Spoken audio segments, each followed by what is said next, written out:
Good morning, Miss Granahan here. We're going to go over our answers.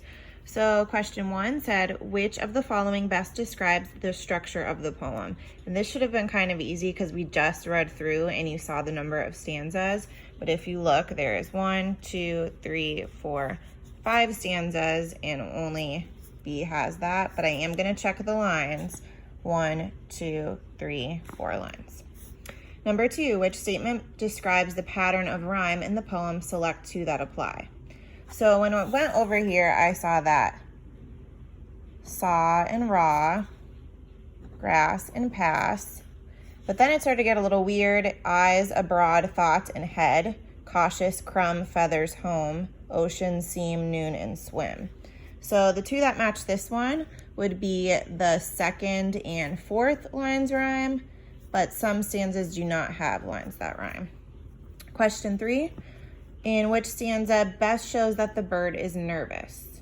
So I'm not going to actually use these to help me out. Whatever one of these shows nervousness, I'll see what stanza it's in.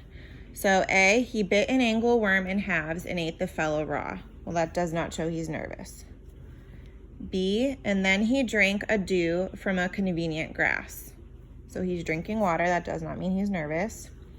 C, he glanced with rapid eyes that hurried all abroad. Well, I know if I'm looking all over the place, I might be feeling nervous. And D, and he unrolled his feathers and rode him softer home. Unrolling your feathers doesn't mean that you're nervous, so this would be the best answer. And let's see what stanza it's in. I see the line right there. He glanced with rapid eyes that hurried all abroad. That's stanza 1, 2, 3. So C. On to the back.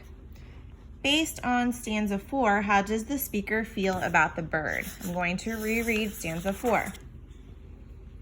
Like one in danger cautious, I offered him a crumb, and he unrolled his feathers and rode him softer home. So the speaker is offering some food to the bird. A, the speaker is afraid of him. Don't think he'd be offering the bird food. B, the speaker is annoyed by him. I don't think that makes sense. C, the speaker wants to chase him away. Or D, the speaker does not want to frighten him. Since he's offering him food and being cautious, D is the best answer. And last one, how does stanza 5 help readers understand the poem? So this one may have been a little tricky because stanza 5 was kind of hard to understand. I'm going to go back and reread it. Than oars divide the ocean, 2 silver for a seam, or butterflies off banks of noon leap plashless as they swim. So what I got from the stanza was basically the bird was jumping into the water, but jumping in a way where he wasn't splashing anywhere. And it was just as simple, I thought, of when I went kayaking and I put my oar into the water, it just kind of drags through the water. It's not a huge splash. So A, it shows how the bird is hunting for bugs. It did not talk about that at all. B, it shows how quietly the bird is flying away. That one kind of makes sense because it said not splashing. C, it shows there are butterflies along the walk. That one doesn't make sense. Or D, it shows that the speaker is walking near the ocean. Now you might have been stuck between these two, but since this is poetry and it's trying to have us paint a picture, this doesn't necessarily mean in this stanza that they're walking by the ocean. They could just be describing what it would be like for this bird if they jumped near the water. So actually the answer for this one is B. Those are all descriptions about the bird quietly leaving.